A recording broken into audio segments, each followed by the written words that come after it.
Thanks so much, Carlo, for joining me today. Super excited to chat about your journey and everything you're doing now, taking on a very huge task of electrifying the agricultural market from a tractor standpoint. This is going to be a huge movement and I think a huge task for you and the team to handle. But before we get into that, let's talk about your journey in just sustainable farming and kind of how'd you even get into all this that led you to start Monarch? Yeah, man. Thanks for having me, Grant. It's awesome to be here with you. It's been a crazy journey, actually, and I never imagined myself in the position that I'm in now. I'm a farmer and a winemaker first, and I still am a farmer and a winemaker. But I began a thing called the Monarch Challenge back when my family sold Robert Mondavi in 2004, and kind of looking outwardly at how the world farms besides just in the echo chamber of my family's farming. I'm happy to say my grandfather, my father didn't kind of jump onto the bandwagon of herbicides and a lot of the dangerous chemicals that we see being used in agriculture. We've also been blessed and fortunate to be in the wine business where we have a good margin and we're able to kind of do the things that are best for the farm. And my father's always said that we're stewards of the land. We have to leave this land in better hands than we received it. And so the reason I began this kind of innovative technology with Monarch Tractor was because I saw that as the consolidation of wineries like my family's and other wineries, that there are agricultural expanses that were, massive, that were owned by single companies that Right. really had shareholders to answer to. And the economic divide and carbon footprint divide between clean farming and conventional farming was properly massive. And so the farmlands here in Napa and Sonoma are my backyard. Literally, I would go out and this is the areas I'd hike. These are the areas that I'd walk.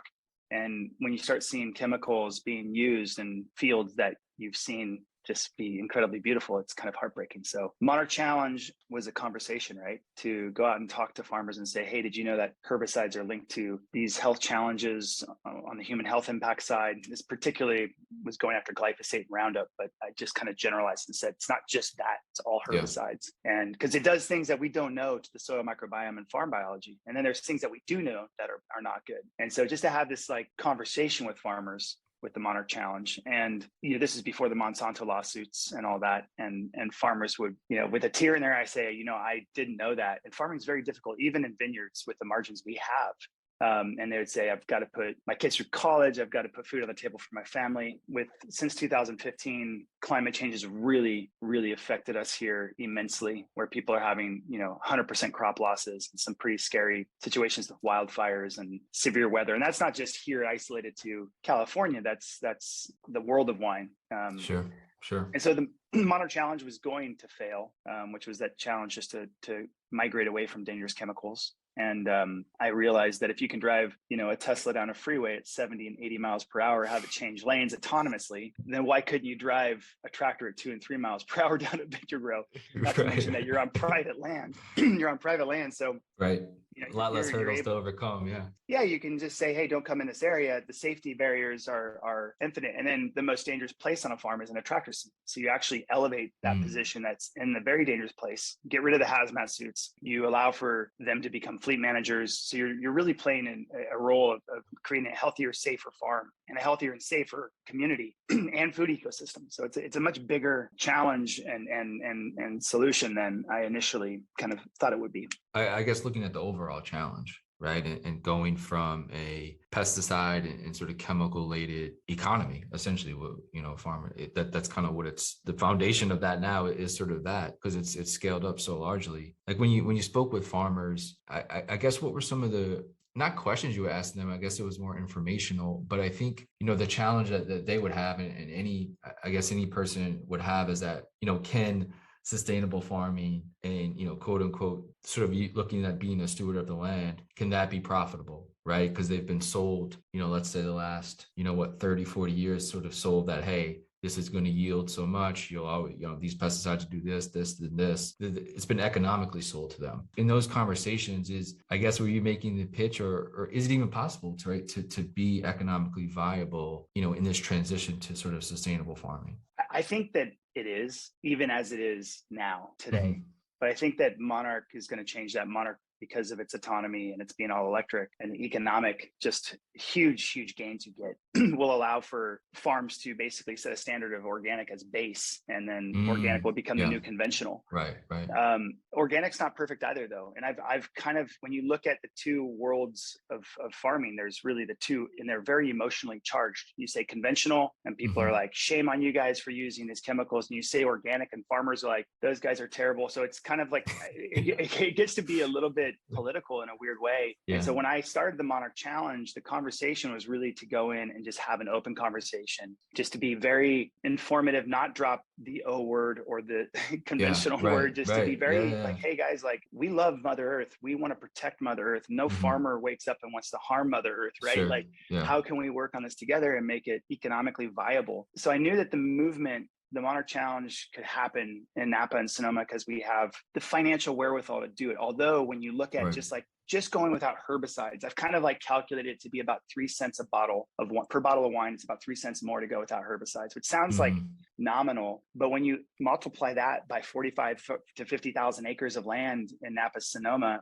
or it's just in Napa, sorry, Sonoma's 110,000 acres, but just in Napa, 45,000 acres is like, that's like $25 million more to go herbicide free. And when you look at some of these, whether it's families or large corporations that hold that land, that report to shareholders and report to people, $25 million is not something that they're willing to take. And unfortunately, I farm 18 and a half acres in a permaculture biodynamic way. That's relatively meaningless. Of course, it's important. Every piece of land is important, but it's relatively, meaningless when you zoom out and you think of like the bees and the butterflies and all these beautiful indicator species and what they come into contact with. The conversation with farmers was just first create awareness, right? And the reason why I began the Monarch Challenge was because since the introduction of Roundup, which is kind of the big and most prevalent, it lost the patent, which was Monsanto filed for, was lost. And now the largest producer of glyphosate, which is the chemical agent Roundup, is China. And it's everywhere and it's around the world.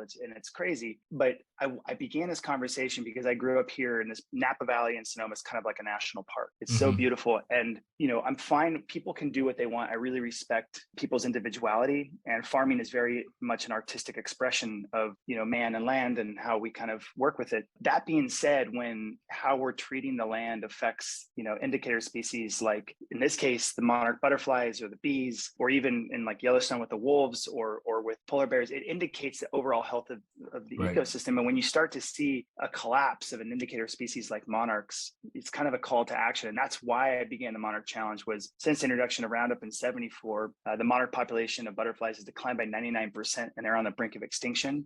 Glyphosate's linked to colony cluster with the bees. It's linked to so many human health, very, very unfortunate illnesses, and not just, it's so much more underneath that within the butterflies. I always say, like, if you can find those indicator species and see how the health of them are, you can see how the overall health of the ecosystem is. And so creating that conversation, talking about that with farmers, sharing this information with them, because right now there's so much misinformation, and a lot has changed. There's a lot more awareness around this because, the lawsuits that happen with Monsanto, and people are just eyes wide open a bit more on how we treat our dirt and soils. And so long story short, the Monarch Challenge was going to fail as it stood. And that's where innovation needed to happen. And that's where, again, like I'm a farmer and a winemaker. I didn't imagine myself in this position, but I met three of the most brilliant individuals. They're engineers from Silicon Valley that have been innovating in aerospace and auto and ag tech for the last 20 years. And I partnered with them and we began this journey. And it's now I really am like I'm in awe of what we've been able to create, because it will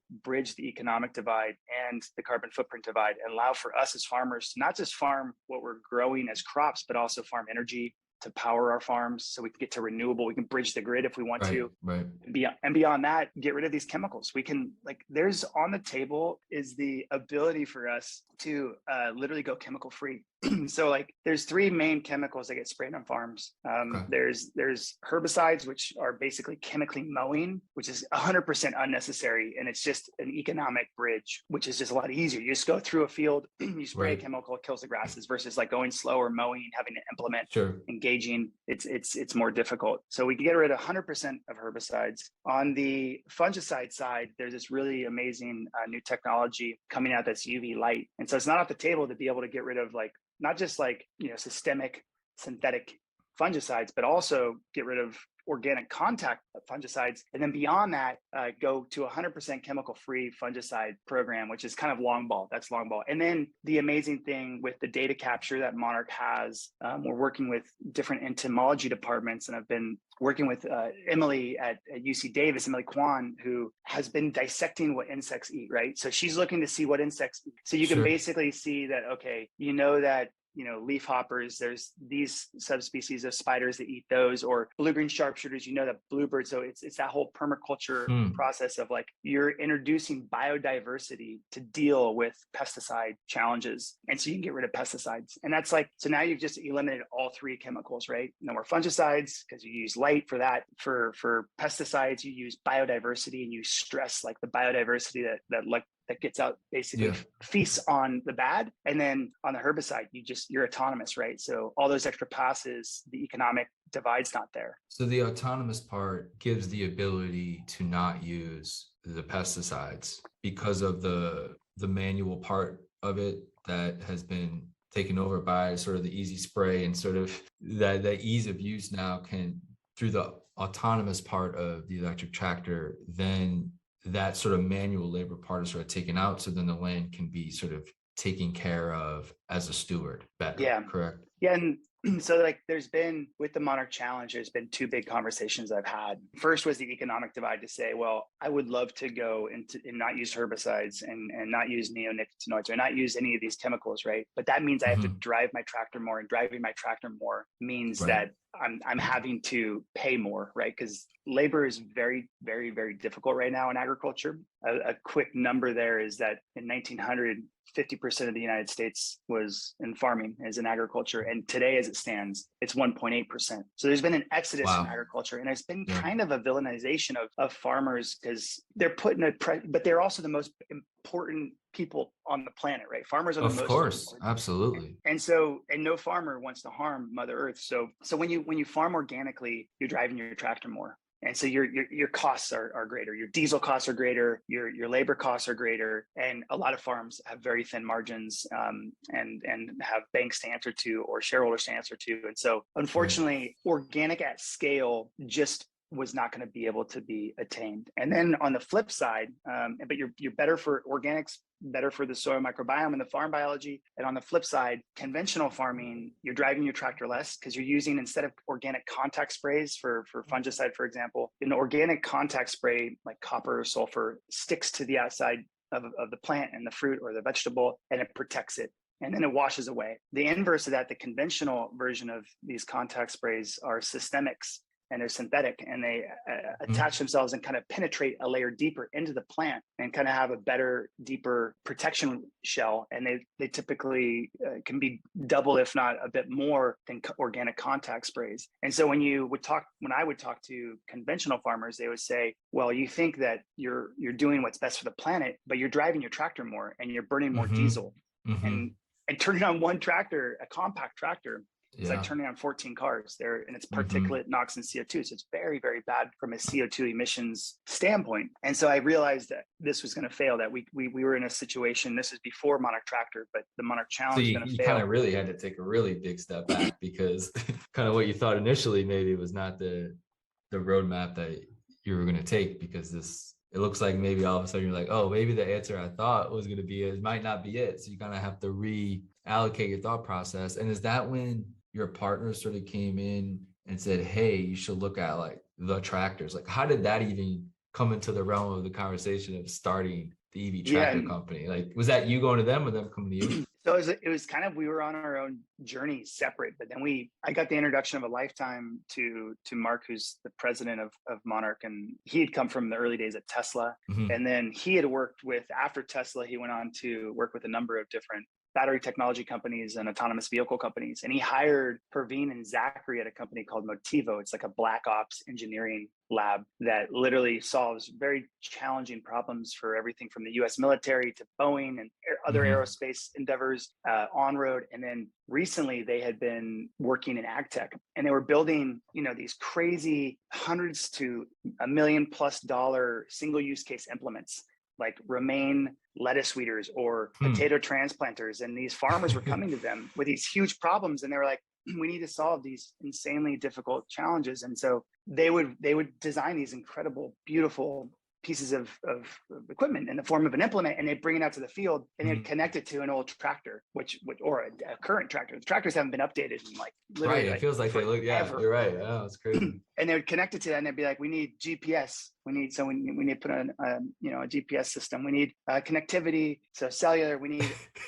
electrical energy. So let's put a generator here. And so they were like literally taping on to the tractor all these things. And they said, whoa, if we could just update the tractor, we can make this implement a lot less expensive, and you could kind of become the Swiss Army knife of the farm, because on the back of a tractor, you have a thing called a PTO and a hydraulic connections that run and operate the implements in the back. And so your tractor essentially is just a huge energy hub that's delivering energy to the implement that's actually doing the work. And so if you can make the tractor smart and make it, connected and make it autonomous, then you can literally make the work and operation of whichever implement you put on the back. It could be a mower, under the vine, weeder, it could be a sprayer. Any of these things you connect to the back are now autonomous because the tractor has the smarts. And so this was the brilliance of Praveen, Mark, and Zachary. And I, help connect a lot of this to the agricultural side that I'm desperate to have on my farm and see within my neighbors.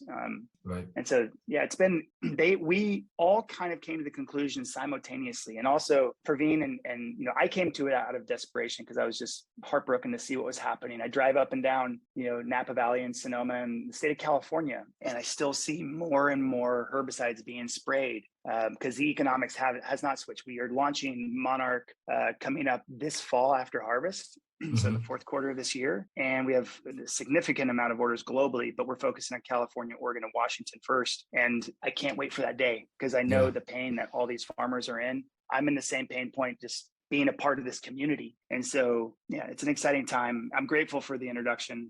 A friend of mine, John, made the introduction to Mark, and it's been an unbelievable journey so far. Where we talk about, this is a big issue, right? Like agriculture literally runs the entire world in a lot of different areas. How do you look at scaling from just a Monarch point of view, not necessarily scaling the company, but scaling the solution of the problem? Is it going to independent farmers first, or is it going, to the head of the snake and going to, these big corporate farms or landowners that have massive amount of landowners and sort of have contracts with maybe traditional sort of tractor distribution? Like, I guess, how do you go at it from the solution standpoint? How do you scale that? And then if you do that, then obviously you scale the company, but how do you look at that? Yeah, no, it's a great question.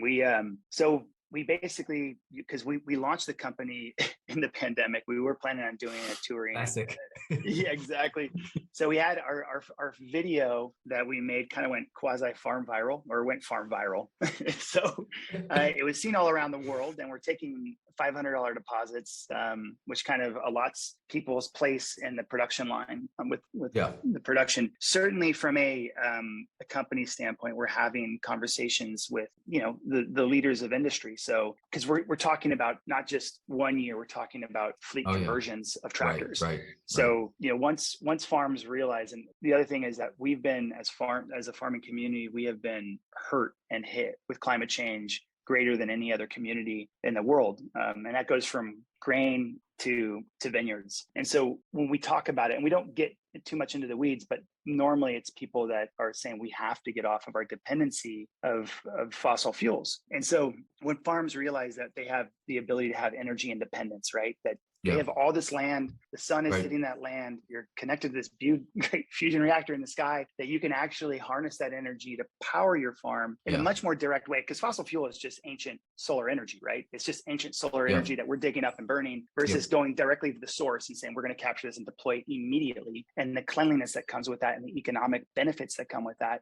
And so we're talking to, right now, what we've been focusing on is talking to the major leaders of industry that can make massive change with Yeah. fleet conversions, like the farms that have quite literally 40,000 acres. And then we have a lot of farms like my brother and my farm at Rain, or my family's farm. And those are kind of, we don't have to have that conversation with them. They're having that conversation already. And so, and it's been really positive on both sides. Again, like the big companies, they all want to do what's right. And same with the small companies. So this is just when we have that conversation, we show up with the tractor, we do a demo, or they come to one of our demos. It's exciting. What about, so we talked about, the battery, right? We have to get these things to move. And so when you talk to the farms or the companies, is part of the pitch that they should or need to install some type of solar to charge the tractor on their land, because then this creates that ecosystem of regenerative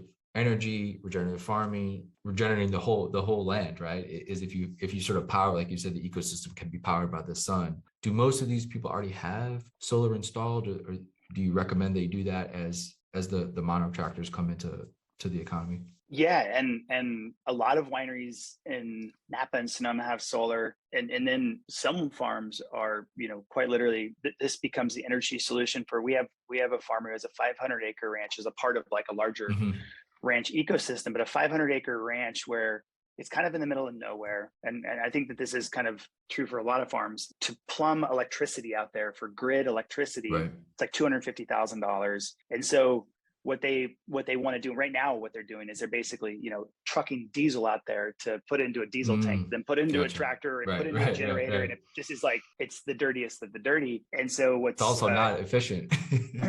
Well, that's the main reason. It's super inefficient, right? Fossil fuel is just super inefficient. And so we're now in the process of building these like kind of solar barns where the solar infrastructure charges the tractor becomes the energy storage, and then you can deploy that energy. So the tractor is a mobile power wall. It's properly a massive energy system. And the pack is properly massive. It's larger than almost anything on road right now.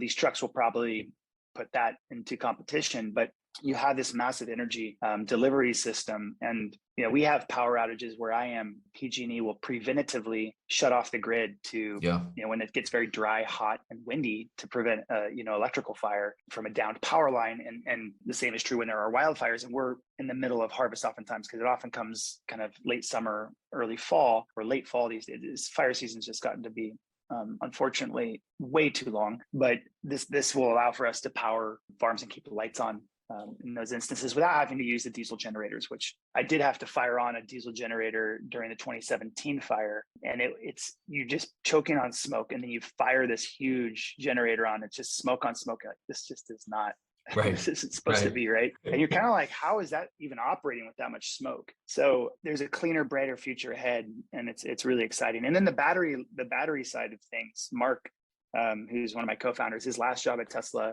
was to do site selection and build of the Gigafactory. And he's gone on to build a number of battery factories, and is one of the foremost best technologists in battery technology. And so, yes, there's, thank God that electric EV world is taking off. But with that comes industry behind it and investment behind it. And so we're not worried at all about, of course, we're always concerned about, especially these days with supply chain things, but I think that's more COVID related. And now, unfortunately, with this tragic war. So, we're constantly keeping an eye on that. But I do think that it'll sort itself out. There's plenty of cobalt, manganese, lithium, ion, all of that out there. And it's just a much cleaner solution than fossil fuel. When we talked about California, Washington, Oregon, these are the regions that I think it's not hard to sell this to them, right? But, there's going to be parts of, let's say, the United States and perhaps, globally, that don't want to, not necessarily don't want to adopt it. It could be just a generational thing. When you maybe have conversations with farmers in sort of the Midwest, let's say, like, what are those conversations? Are those conversations different than, partners you talk to in California? I guess, what geographically is there a difference in sort of philosophy and sort of this transition? Yeah, I think farmers are certainly the most conservative group, just because we've gone through so much as farming communities, and typically farmers come from families that have taught that, because if it didn't hit this generation, it hit the generation before in terms of extreme challenges. And so with that, comes a more conservative attitude. But I think that with that comes a lot more of an astute focus on what is best for my land, what is best for my business. And so I've found that with the conversation that there are a number of people that will adopt this technology because they want to do what's best for Mother Earth. But the vast majority want to do what's best for Mother Earth, but they put their business first. And so the reason why Monarch is having the success we're having is because of the economics, that we're able to bring so much more. The companies literally are able to become so much more profitable with the all electric platform, getting away from fossil fuel. We're seeing now diesel's like $6, right? So it's really expensive for farms to operate. And those diesel tractors quite literally are just drinking diesel. It's again, turning on one tractor is like turning on 14 cars. So just think about that in terms of when you fire up that car, you're paying for that much fuel to be burnt. Right. And so when you look at the economics and then you bridge in the autonomy, farms, I think, start to get it. And then what I've found is that most of these farms, whether it's from the Midwest or from California, Oregon, Washington, Texas, that they are hip to the EV revolution. And I love cars. I love driving. And I mean, I've never driven a faster car that's more fun and like more like 0 to 60. It's night and day, yeah. It's insane. So it's like the reason Porsche is adopting EV in their fleet. I don't think it's because I hope it's also because I think it's twofold. They know it's the right path for the future, but they also realize that as a car, it's a superior vehicle. Yeah. And so we, with our tractors, they're literally a superior vehicle to drive. When you're backing up to the implement, you can literally just crawl so slow. There's no lurching. When you're going forward, it's so smooth. When you have the lights on, there's no diesel rumbling to keep the lights on. It's just quiet. I've now been able to be in the field also with Monarch, where we have a diesel tractor, and you get to about 20 feet of the diesel tractor and you smell it. And now you're inside the bubble of the CO2 NOx on particulate, which is a class 1 car. And you're like, wow, okay, I get it now. Whereas when you're around Monarch, it's so quiet. And so there's so many pluses. But I think the biggest one is just farmers are innovative. They are constantly dealing with challenges that a lot of times the industry doesn't innovate for them. So they have to innovate themselves. And so when we're given the prospect of now you can become energy independent instead of having to buy fossil fuel, you can become your own power plant. That's when farmers, I think, go, damn, this is going to be fun. Like I can get behind this. And the autonomy of it, where you can, the farmer gets off and the tractor can still work, right? You can put a few extra hours in, right? Just to the tractor, and he can sit down and do whatever. That's an employee, right? It's having another employee. You show up to the farm, and if it's just like you and I, we have 2 farms, right? And we show up to the farm, we hit go, we hit what block first, what implement, connect them up, hit go, it goes to it does work. We're meeting for lunch, whereas normally we'd be like, I'll see you later. So we can actually spend time like doing things, and I always equate it to that individual person. Like, so you're off the most dangerous place on the farm, which is the tractor seat. Spraying's the gnarliest because you have to put on the hazmat suit. So you get rid of the hazmat suit. But then if it's just like a small farm that you have personally, think about all that extra time that you can have to do other detailed things on the farm or other things around the house or other things with your family. And so there's just like the huge pluses when you think about it at that scale.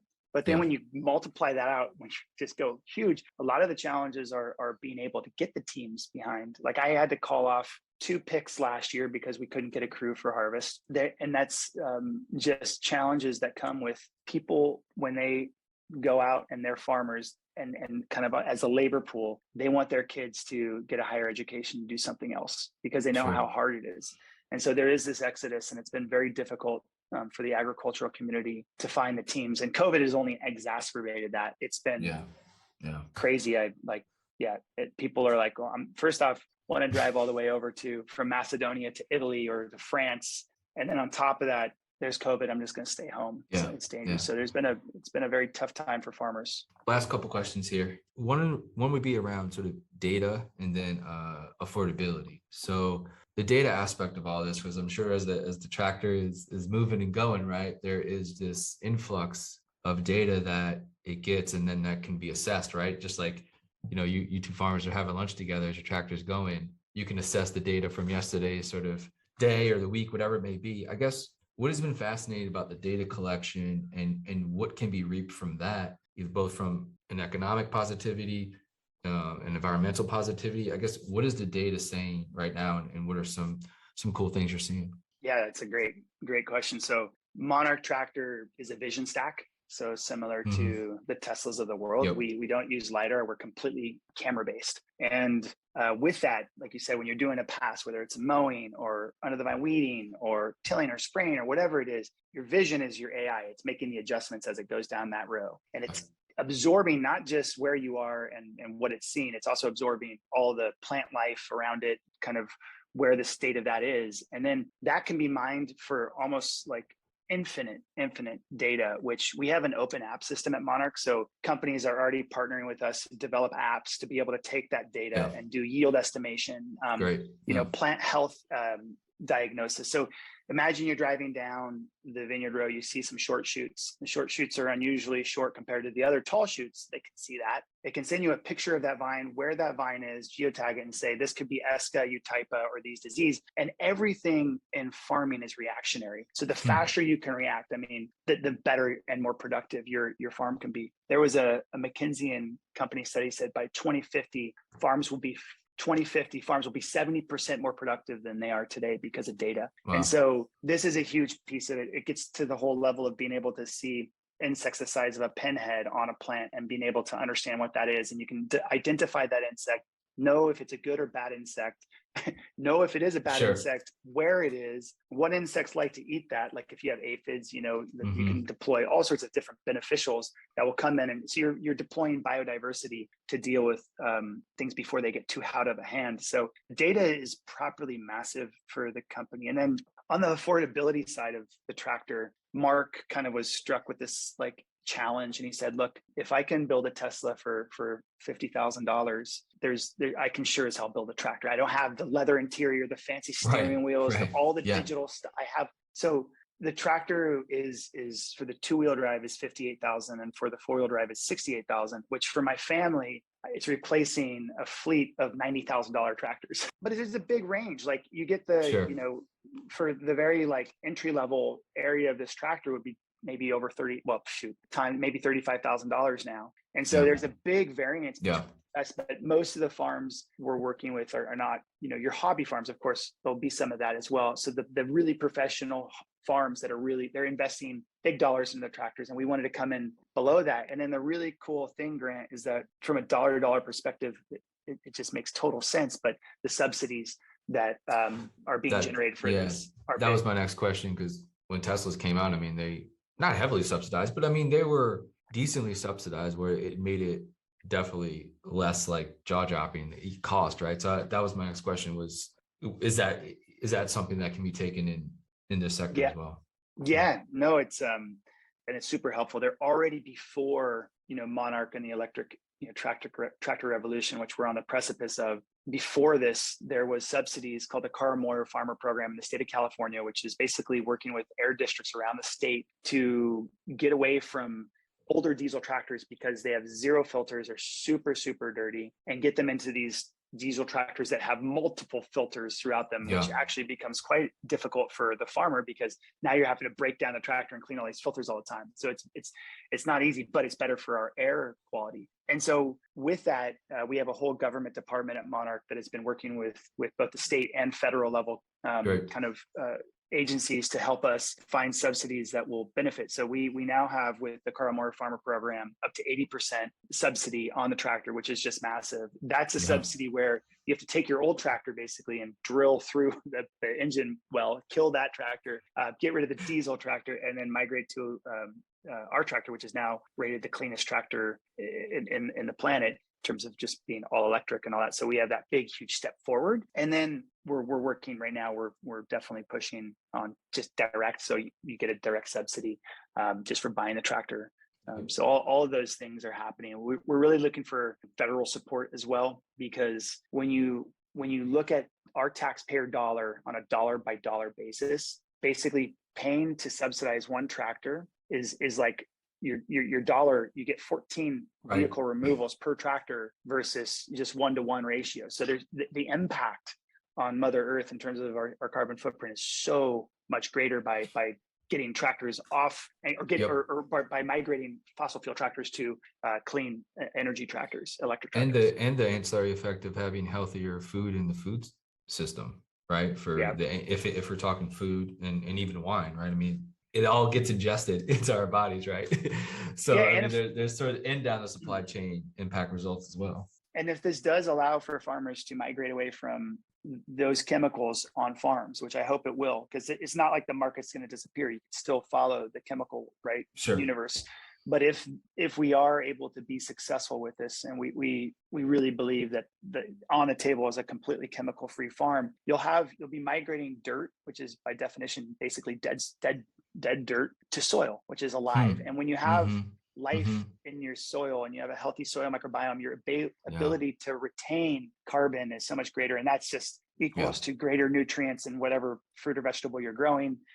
So healthier communities. And so it's a much bigger deal than just the climate activation that or movement that we're backing. It's also the soil and farm biology movement to protect our planet. Because I really think that the way that we're going to be able to succeed as a human race on Mother Earth is if we can protect our planet's biodiversity and wean ourselves away from fossil fuel and into a cleaner, more balanced, whatever that means. We just need to be able to balance those gases so that we can have a relatively stable climate to live on. From talking to a bunch of people in food and ag, the one thing I've noticed is that soil is sort of the water of this sector, right? It's sort of it's the water of food. It's sort of the water of, it's kind of the foundational for everything that we do. And I think soil doesn't get put up on par as much as like water. Like, water is like numero uno for everything, but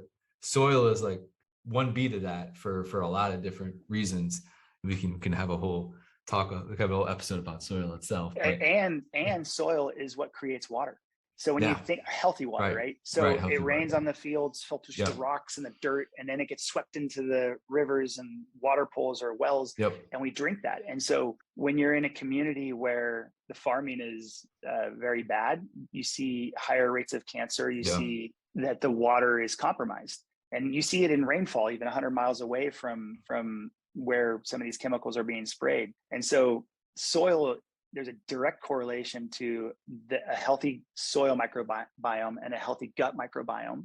And there's a direct correlation to being able to drink healthy water, because our bodies are totally water soluble. So water transfers throughout our bodies freely. And so we need to have healthy water and healthy soils to be able to have, not just a healthy everything else. Exactly. It's everything else. So it's literally at the core of all this. And then also we have to deal with the gases and have a stable climate, because that's what has enabled the human civilization to thrive.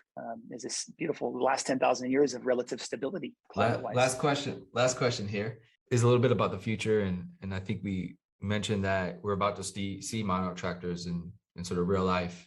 But when we look maybe 10 years down the line, what does success look like for you? Or what are some of the goals that you would really see that in 10 years you want to sit back and say, hey, we did this. This was a very successful decade for us? I mean, I think the biggest thing, and it's a great question, success for me is as a monarch butterfly, for example, hypothetically speaking, migrates from Canada down to Mexico and passes over these beautiful lands, that it passes freely, that there is nothing that is going to hurt its migration.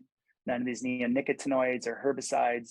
And with that comes a more biodiverse, healthy planet, and becomes a more healthy and biodiverse community. And so my hope and dream is that this movement that began as the Monarch Challenge is massively successful. And back in 2017, it was probably the most depressed I've ever been, because I thought it was going to fail. And now, because of Monarch Tractor, the solution, I believe it's going to be a huge success. And so I think that just for me, success is a healthier, brighter, more brilliant planet. And so I'm super optimistic about the future of Mother Earth. I'm super optimistic about our planet, because right now we have the ability to make what is best for our planet economically superior to anything else. And that's how we're going to succeed. That's the huge thing. Yeah, we're going to succeed.